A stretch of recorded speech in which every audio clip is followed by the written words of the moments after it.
In 1895, a janitor by the name of Harvey Lillard was cleaning the office of Dr. D.D. Palmer in the Ryan Building in Davenport.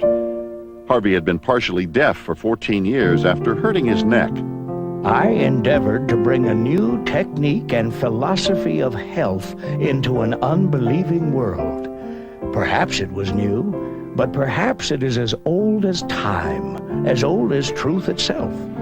For it was based on a natural law that said something like this: humankind has been endowed with the potential for health.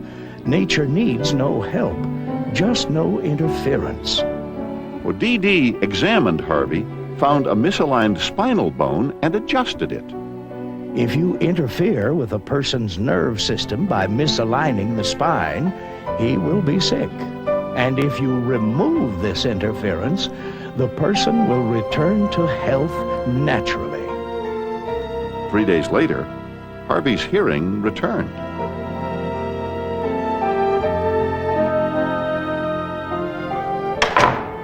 It would be decades before science had the research tools to verify D.D. Palmer's words. In the meanwhile, his discovery caused excitement among patients who were helped where medicine had failed them, and more than a little suspicion from the scientific establishment of the day. In the early years, chiropractic was stiffly opposed by scientific, political, and judicial systems.